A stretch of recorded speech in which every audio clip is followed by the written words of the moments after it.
Nossa vida, ela é cheia de desafios. Todo mundo tem desafio na vida. Eu acredito que você tem. Eu tenho alguns. Existem desafios que são fáceis de administrar, mas existem os grandes desafios da vida. E os grandes desafios da vida, eles vão variar de pessoa para pessoa. Mas, geralmente, eles envolvem os mais diversos aspectos da vida. O desafio ele não vem apenas numa direção, ele vem em vários. Muitas pessoas, por exemplo, passam grande parte da vida buscando um significado maior. É aquela pessoa que ainda não sabe para que veio. Parece meio absurdo, né? Mas eu garanto para você. Tem muita gente que ainda não sabe por que existe e nem para que existe. Tem muitas pessoas que ainda estão em busca do sentido da vida. E isso é um grande desafio. A grande dúvida sobre qual é o meu propósito. Aliás, na nossa classe de novos, nós estamos falando sobre isso desde domingo passado. E eu quero convidar, né, abrir um parênteses aqui, e convidar qualquer irmão, qualquer pessoa que queira se tornar membro dessa igreja, por favor, procura a Lucélia, procura o Luciano, procura a mim mesmo, procura qualquer pessoa da igreja e diz assim: eu quero conhecer a classe de novos membros. E lá você vai ser ministrado nesse sentido, para você conhecer melhor, inclusive, o propósito da sua vida. Outro grande desafio para nós é a morte de entes queridos. Quando a gente perde alguém, a gente fica muito triste. A separação também, algumas doenças, frustrações fazem com que a gente sofra, né? Que a gente tenha desafios que nos fazem sofrer e exigem uma força emocional e uma força espiritual muito grande para que a gente possa superá-los. Alguns têm o medo do fracasso, isso é muito comum também, a rejeição ou de mudanças. Às vezes tem gente que se desespera com mudança. Quando tem que mudar, entra em crise. Aí é que as psicólogas, aí é que os terapeutas têm um trabalho redobrado para poder trazer essa pessoa à tona, para ela poder administrar sentimentos, né? Porque muitas dessas mudanças aparentemente vão impedir de realizar alguns sonhos. E nós precisamos entender que não é bem por aí. Às vezes a mudança está dentro do planejamento estratégico de Deus para a nossa vida. Conhecer e manter relacionamentos amorosos também, para muita gente é um desafio. Tem pessoas que passam por situações complexas.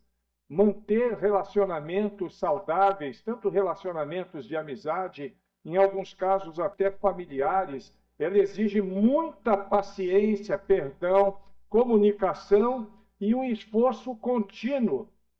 E às vezes todas essas características se tornam um grande desafio. Sabe aquela história do caminhar mais uma milha? Tem gente que já caminhou 10 milhas e parece que, quando olha para frente, vê mais 10 para caminhar. E aí, então, a coisa começa a ficar difícil, é um desafio. Em outros casos, conciliar o trabalho com família, com igreja, com lazer, também pode ser desafiador. Nosso tempo é tão pequeno, né? 24 horas por dia. Hoje eu estava olhando para o meu calendário, para mexer algumas datas que eu tenho, e percebi que o mês de fevereiro já foi embora.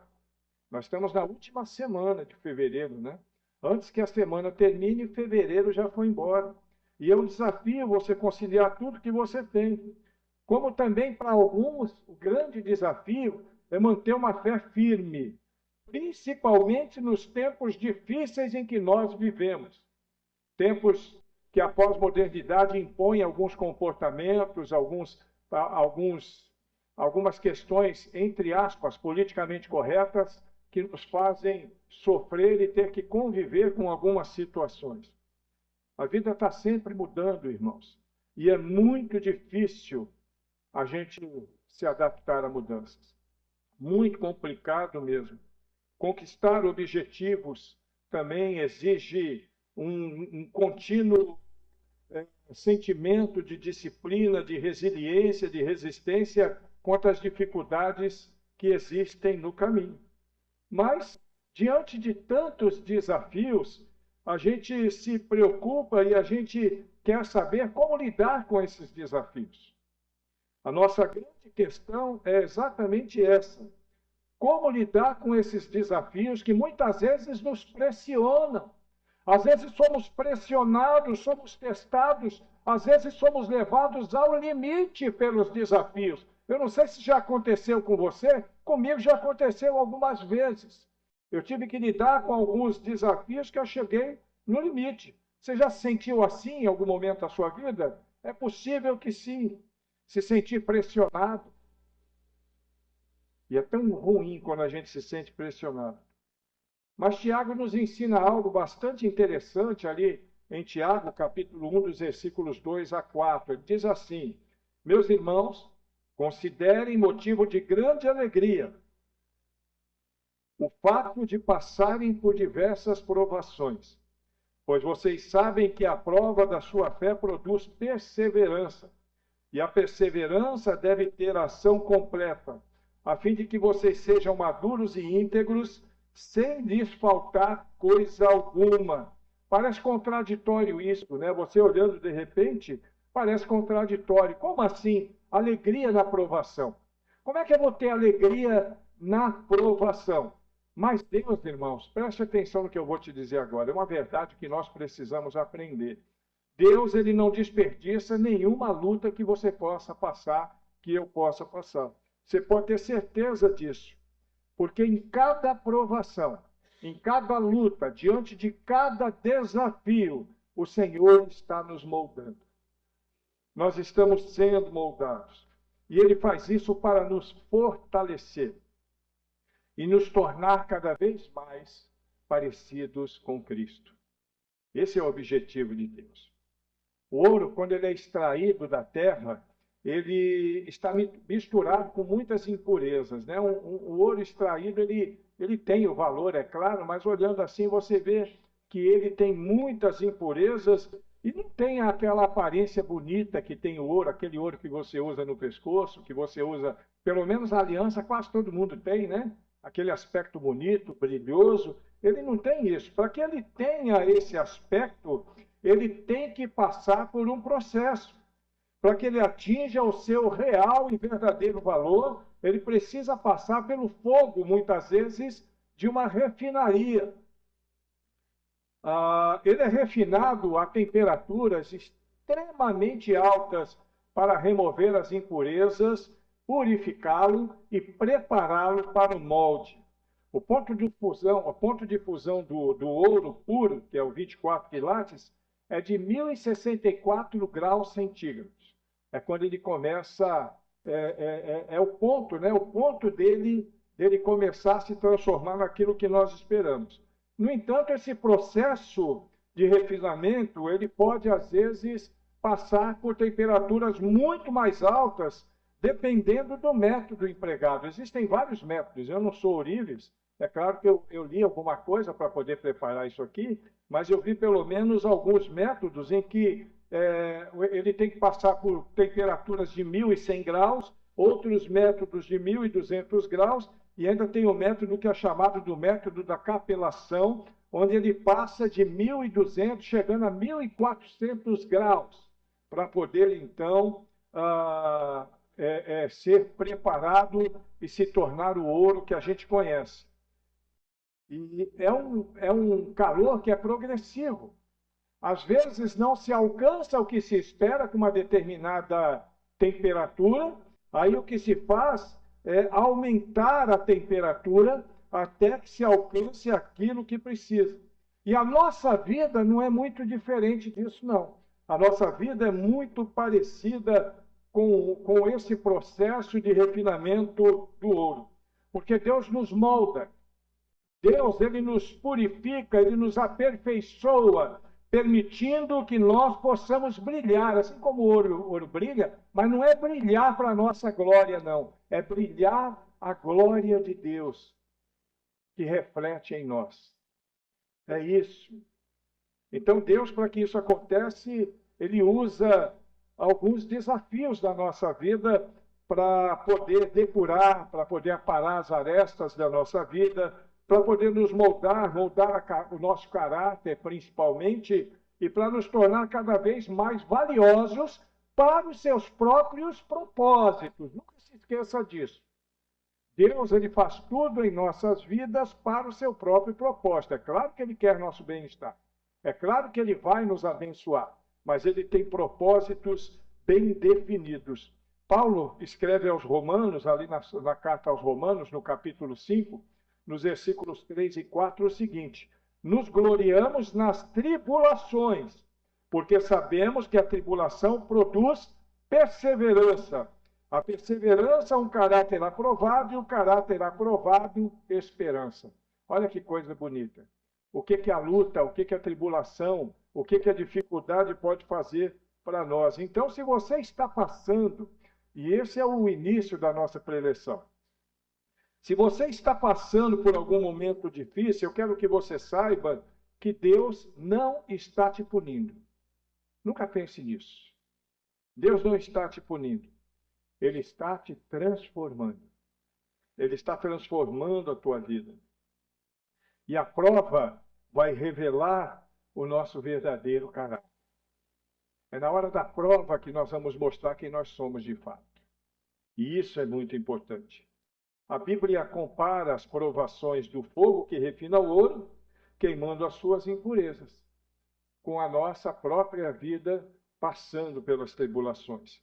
Pedro nos lembra, em 1 Pedro, capítulo 1, versículo 7, o seguinte: assim como acontece para que fique comprovado com a fé de vocês, que vocês têm, muito mais valiosa do que o ouro que perece, seja para louvor, glória e honra, quando Jesus Cristo for revelado. A gente falou no valor do ouro, mas eu quero dizer para você que nós temos muito mais valor do que qualquer metal precioso.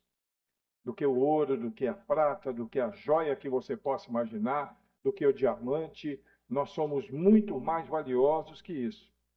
Se você perguntar para um joalheiro, nós falamos do ouro, e agora vamos falar da prata, só uma coisinha que eu queria que você soubesse.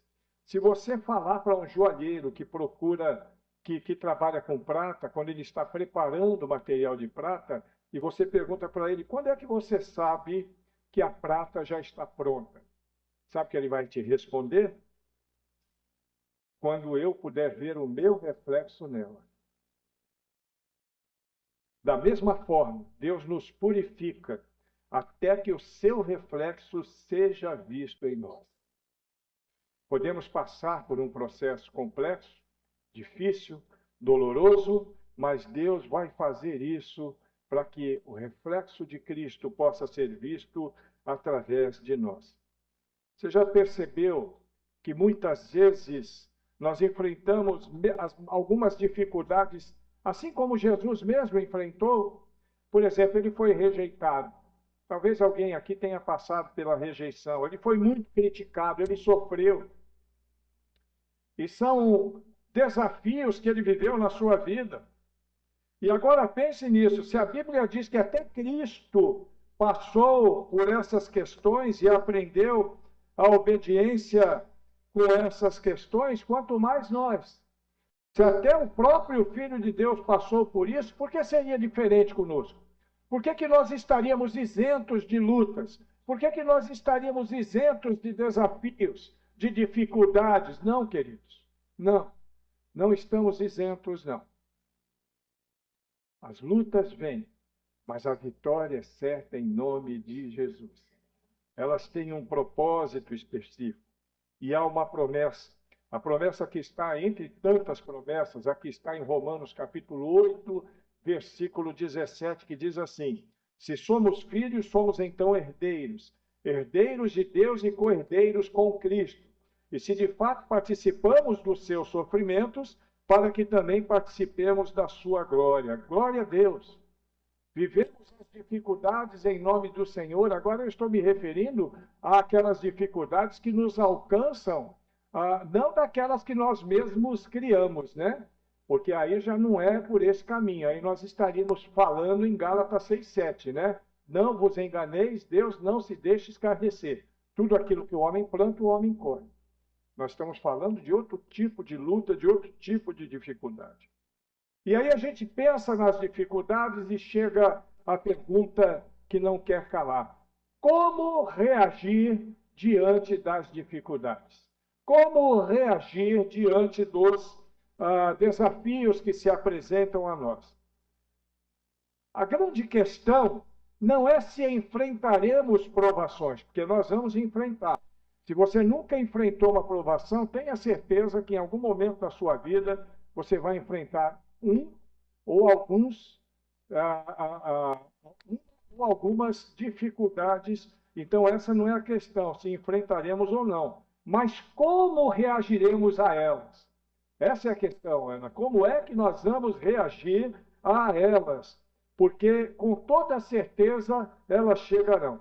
E nessa linda noite de domingo, que nós conhecemos o Otto, que nós já adoramos a Deus aqui, que nós recebemos visitas e abraçamos os nossos amigos, os nossos irmãos, nessa linda noite, eu quero dar algumas dicas preciosas para que a gente saiba como lidar com os desafios. Quem quer ouvir, levante a mão. Então eu vou falar. Se você não quer ouvir, você vai ouvir de qualquer jeito, porque eu vou falar aqui. E você está aí. Primeiro lugar, deixa eu falar uma coisa para você. Se você estiver enfrentando uma provação, a melhor dica é: confie que o plano de Deus é sempre bom. Repita comigo assim, ó. O plano de Deus é sempre bom. Nós temos que falar e acreditar nisso. O plano de Deus para nós é melhor do que os nossos próprios planos. Todos nós vamos enfrentar, como eu já disse, momentos difíceis na vida, provações que às vezes até nos fazem questionar os propósitos de Deus. Tem gente que questiona, tem gente que murmura, né? Pode ser qualquer um dos problemas que nós falamos, dos desafios que nós já falamos, mas há uma verdade que é inegável, e dessa não tem como escapar. Deus tem um plano e este plano sempre é bom. Ponto. O plano de Deus sempre é bom. Jeremias 29, versículo 11, vai nos dizer o seguinte: porque sou eu que conheço os planos que tenho para vocês, planos para fazê-los prosperar e não para lhes causar danos, planos para dar a vocês esperança e um futuro. São os planos de Deus. Deus sabe o que faz, irmãos. Deus sabe o que faz.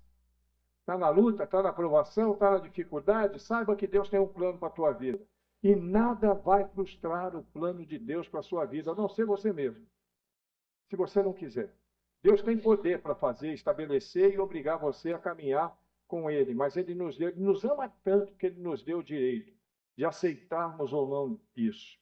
Muitas vezes nós achamos que Deus está distante de nós, quando nós estamos enfrentando dificuldades ou diante de algum desafio.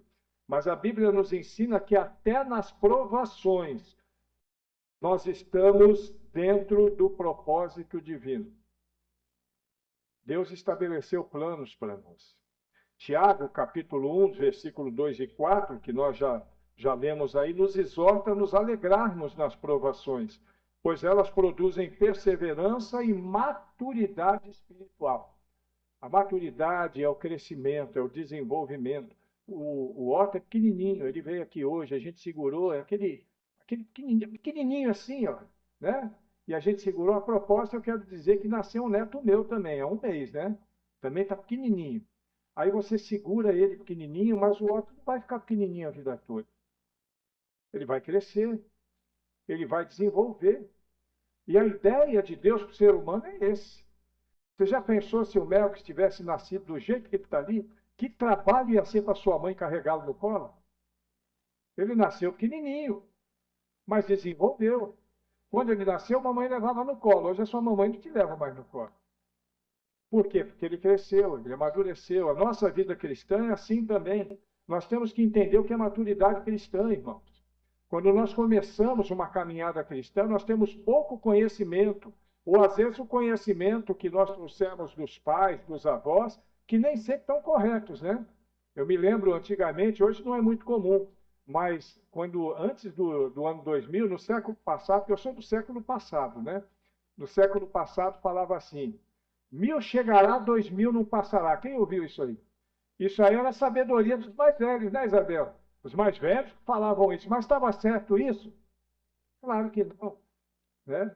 Não é assim. Então, nem sempre é. A sabedoria é aquela que Deus tem para nós. José do Egito, por exemplo, ele passou por uma rejeição muito grande. Ele foi rejeitado pelos seus irmãos, ele foi escravizado, ele foi à prisão, foi preso, sofreu muito e ele foi provado. Todo mundo conhece a história dele com a mulher de Potifar. Ele passou por provações muito grandes, mas ele segurou a onda ali, ele ficou firme. E no final, Deus reconheceu tudo aquilo que estava sendo feito e ele próprio reconheceu que tudo aquilo era plano de Deus. Será que ele seria governador do Egito se ele não tivesse sido vendido como escravo? Será que ele teria chegado ao ponto que ele chegou para poder organizar o povo de Israel, trazendo para junto de si o seu pai, os seus irmãos? Não, irmãos. Tudo estava no plano de Deus. E nós também, quando passamos por dificuldades, precisamos entender que mesmo sentindo medo ou sentindo insegurança, Deus nunca vai nos abandonar.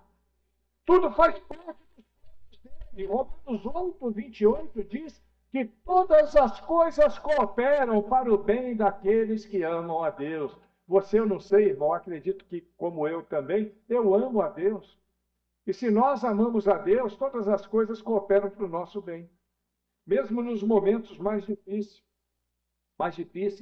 Jó é outro exemplo. Jó perdeu tudo que tinha. Perdeu tudo. Se você não leu o livro de Jó, sugiro que leia. Ele perdeu tudo que tinha, mas permaneceu fiel. Permaneceu fiel o tempo todo. E Deus também restaurou a sua vida. E se você ler Jó 42, 10, você vai ver que restaurou com abundância. Mas o maior desafio de Jó, o seu maior desafio, era não deixar de confiar em Deus, mesmo não entendendo o que estava acontecendo. Nem sempre você vai entender o que Deus está fazendo, irmão. Nem sempre. Em alguns momentos você não vai compreender porque você está passando por determinada situação. Mas nunca se esqueça duas coisas. Deus está no comando. Deus está no controle. É Ele quem comanda todas as coisas e Ele tem o controle da sua vida. Nosso maior desafio talvez seja esse. Confiar, mesmo quando não entendemos no meio da luta.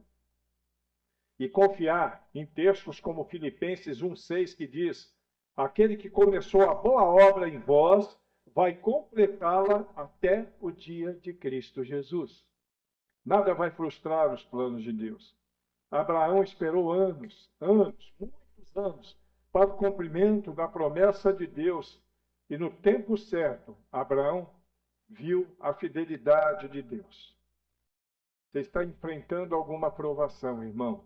Lembre-se, o plano de Deus sempre é bom. O plano de Deus é melhor do que o seu.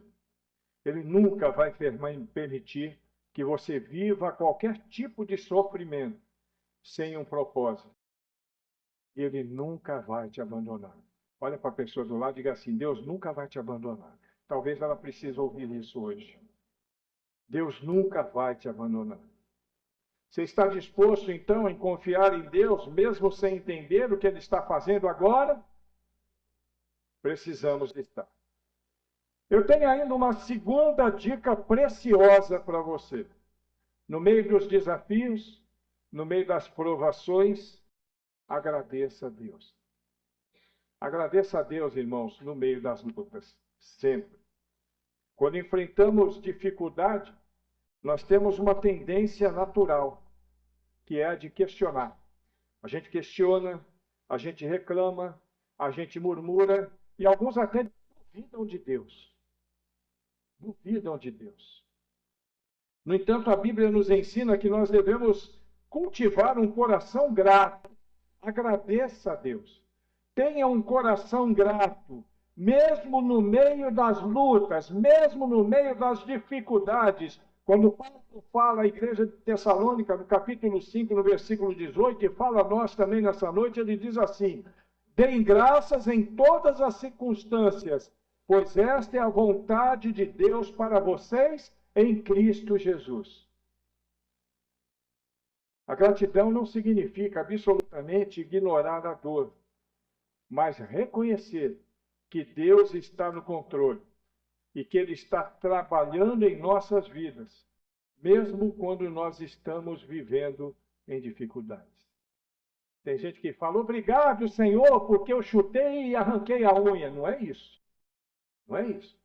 Mas obrigado, Senhor, porque mesmo tendo passado por isso, o Senhor está cuidando de mim. E tudo vai ser resolvido. Entendeu, irmão? Porque tem gente que é assim, né? Aí bateu o carro, obrigado, Senhor, porque eu amassei meu carro e não tenho dinheiro para pagar. Não. Obrigado, Senhor, porque apesar de ter batido meu carro, o Senhor preservou a minha vida. Preservou a vida de outras pessoas. Entender que Deus está sempre no controle. Entender que Deus está sempre presente. Quando nós escolhemos agradecer, irmãos, nós desviamos o nosso foco dos problemas e passamos a enxergar, sabe o quê? A fidelidade de Deus. Eu deixo de enxergar os problemas para enxergar a fidelidade de Deus. Quando Paulo fala aos Filipenses, no capítulo 4, nos versículos 6 a 7, ele ensina que apresentar nossas preocupações a Deus com ação de graça e fará com que a paz de Deus guarde o nosso coração, guarde o coração daquele povo. Aquela carta foi escrita para eles, mas foi escrita para nós também. Quando você apresenta as suas preocupações a Deus, agradecendo com ações de graças, a paz de Deus inundará o seu coração. Você crê nisso, irmãos? Eu creio. Palavra de Deus. Paulo e Silas. Paulo e Silas estavam presos, e a gente conhece a história, mas ao invés de se lamentarem, eles oravam e cantavam louvores a Deus. Numa situação dificílima, eles estavam naquelas prisões subterrâneas, né? Algemados os pés e as mãos, mas eles cantavam, eles louvavam a Deus, eles oravam e todos viam aquilo acontecer. E o resultado, nesse texto de Paulo e Silas, foi que um grande terremoto abriu as portas da prisão e elas se abriram. A gente vê isso lá em Atos 16, nos versículos 25 e 26. Abalou, as suas cadeias se romperam, as suas dificuldades de repente foram sanadas. E não só isso, com aquilo, a graça de Deus, o milagre de Deus, a misericórdia de Deus, naquele momento. Quando você agradece a Deus no meio das tribulações, no meio das lutas, coisas boas acontecem na sua vida. E coisas boas acontecem na vida das pessoas que te cercam também. Quando nós agradecemos, mesmo sem entender a situação, nós não demonstramos outra coisa, senão que nós confiamos na soberania de Deus. Se nós falamos que Deus é soberano, e nos lembramos de textos como Romanos 8, 28, que já lemos, nós vamos saber que todas as coisas cooperam para o bem daqueles que amam a Deus. Deus está no controle.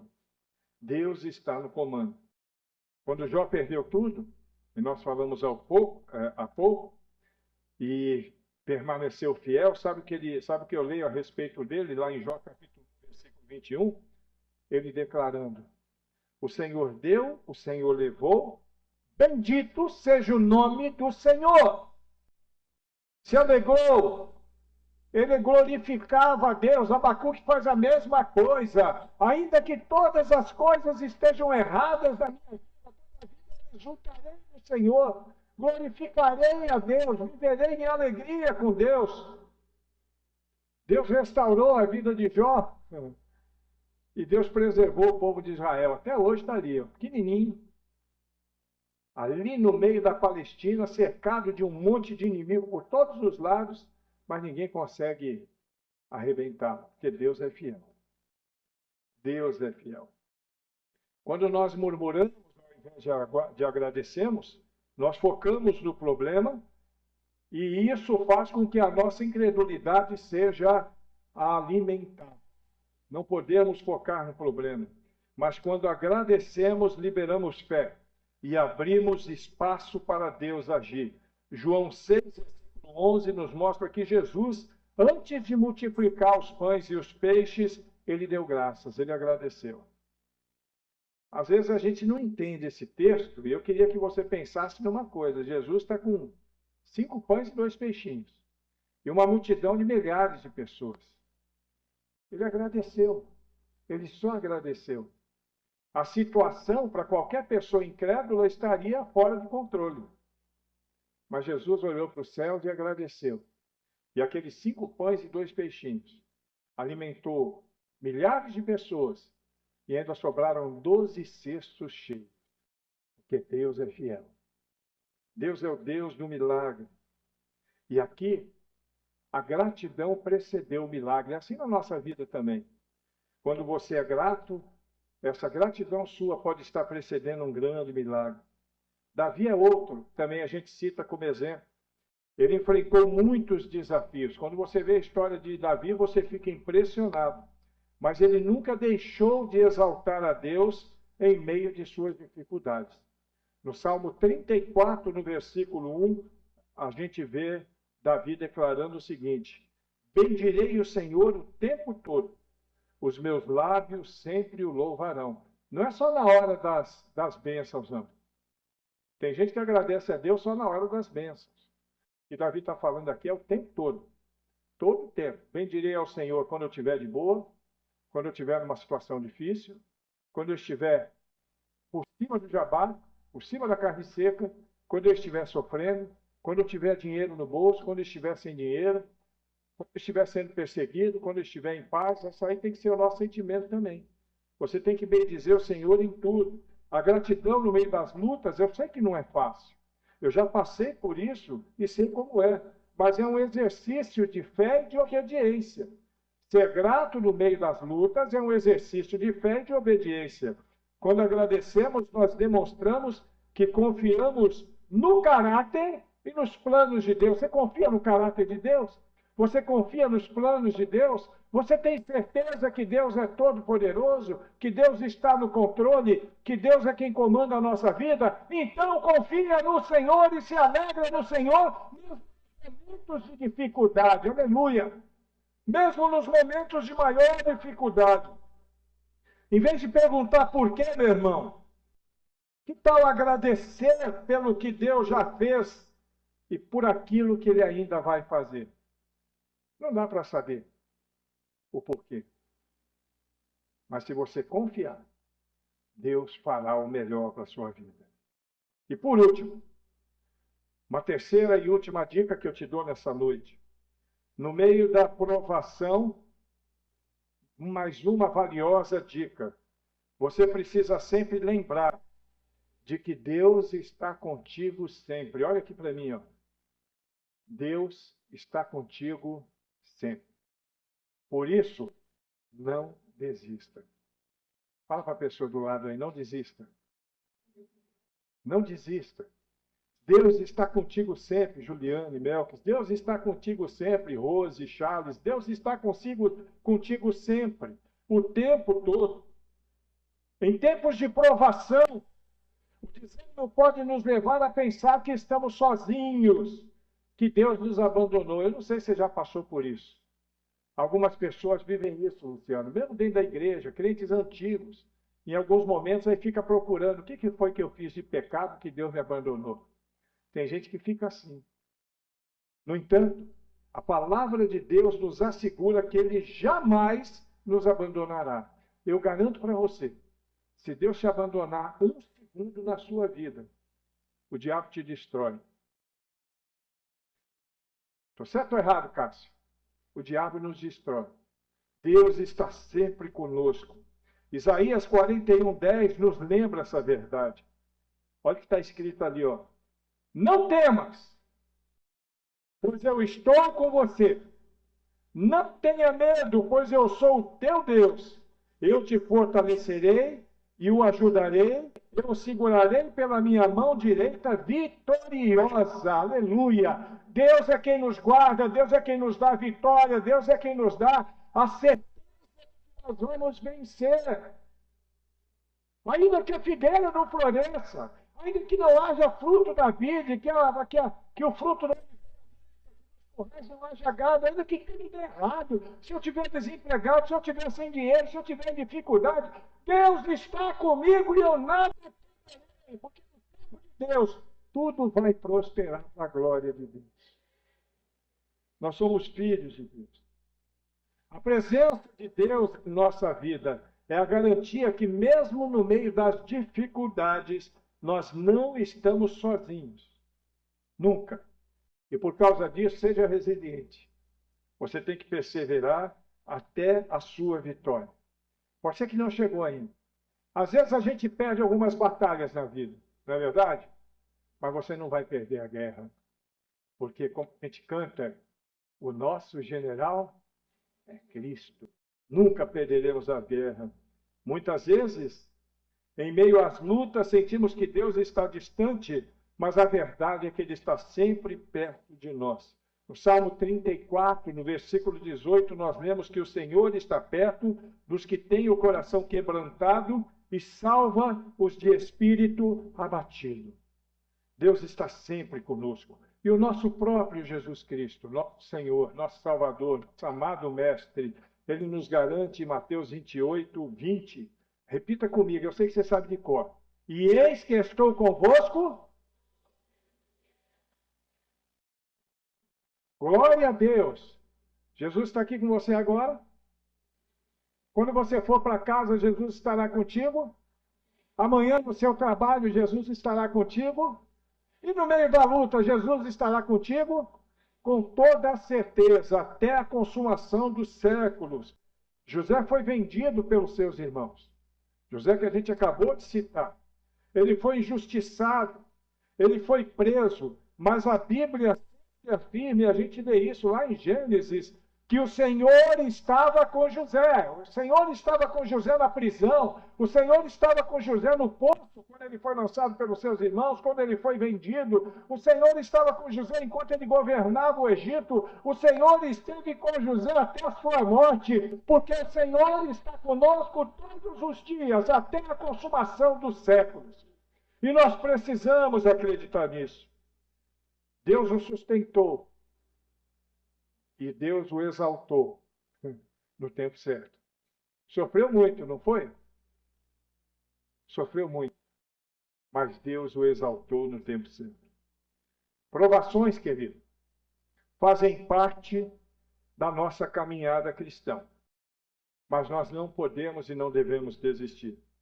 Tiago, capítulo 1, versículo 12, declara o seguinte: Feliz é o homem que persevera na provação, porque depois de aprovado, receberá a coroa da vida que Deus prometeu aos que o amam. Quem ama Jesus aqui? Então você tem uma coroa da vida prometida para você. Deus tem propósitos para nós, mesmo nos momentos mais difíceis.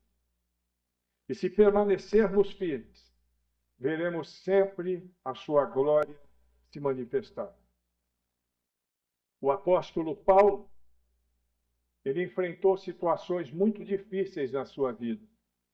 Ele enfrentou naufrágios, ele enfrentou perseguições, ele enfrentou prisões, ele foi açoitado, mas ele declara em 2 Coríntios, capítulo 4, versículos 8 e 9. Olha o que ele fala. De todos os lados somos pressionados, mas não desanimados. Ficamos perplexos, mas não desesperados. Somos perseguidos, mas não abandonados. Abatidos, mas não destruídos. Que palavra linda, meu Deus. Que palavra linda. A nossa força humana é extremamente limitada. Nós não temos muita força, mas nós não desanimamos, porque Deus nos fortalece para que possamos continuar. Isaías, capítulo 40, versículo 31, nos promete: aqueles que esperam no Senhor renovarão as suas forças, voarão alto como águias, correrão e não se cansarão, andarão e não se cansarão. Deus é fiel. Em vez de desistir diante das lutas, em vez de nós desistirmos e sofrermos diante das perseguições, nós devemos buscar a Deus em oração e confiar na sua fidelidade. Caminhando para o final, Elias, após um grande feito com os profetas de Baal, nós conhecemos a história, 850 profetas. Elias teve aquele momento de enxergar o grande poder de Deus. Mas mesmo depois disso, ele desanimou. Ele quis desistir, mas Deus o fortaleceu. Deus renovou a sua missão e o fez continuar. A gente vê isso em 1 Reis, capítulo 19. A provação pode nos fazer querer desistir, mas nós precisamos lembrar que Deus está conosco. Olha aqui para mim, irmão. Deus está contigo. A cada momento Deus está contigo. Não desista dele. Ele nunca vai desistir de você. E seja lá o que tem te feito pensado em desistir, Deus hoje te lembra que Ele está contigo e que Ele vai te capacitar, te dar forças para seguir adiante. Ele usa as provações como fornalha para moldar o nosso caráter. Quem sabe hoje mesmo você esteja passando pelo fogo. É possível. Mas eu quero que você se lembre disso que nós falamos hoje. O plano de Deus é sempre bom. Confie nisso. Agradeça a Deus em todas as circunstâncias. Isso fortalece a sua fé. E nunca desista. Sua vitória está mais perto do que você imagina. Eu vou pedir para você fechar os seus olhos. Feche os seus olhos. É possível que você pense assim, pastor, eu precisava estar aqui hoje. Deus sabe como vai meu coração. Deus sabe das lutas que enfrento no dia a dia. E como eu tenho sofrido, pastor. Mas essa palavra parece que anima o meu coração. E eu quero dizer para você que a ideia é essa mesmo. Deus está trazendo ânimo para o seu coração. Eu precisava ouvir isso que eu ouvi. Se você é alguém que está aqui entre nós, que precisava ouvir tudo que você ouviu hoje, fique de pé onde você está. Deus falou com você. Deus falou com você. Fique de pé onde você está. Eu precisava ouvir isso, pastor. Foi comigo que Deus falou. Eu precisava. Deus conhece meu coração. Eu não vou falar para você, pastor, mas Deus sabe do que eu preciso, do que eu estou passando. Deus sabe exatamente quais são minhas dores, quais são minhas angústias, qual é a minha luta, quais são os meus desafios. E nesta noite, essa palavra vem de encontro às minhas necessidades.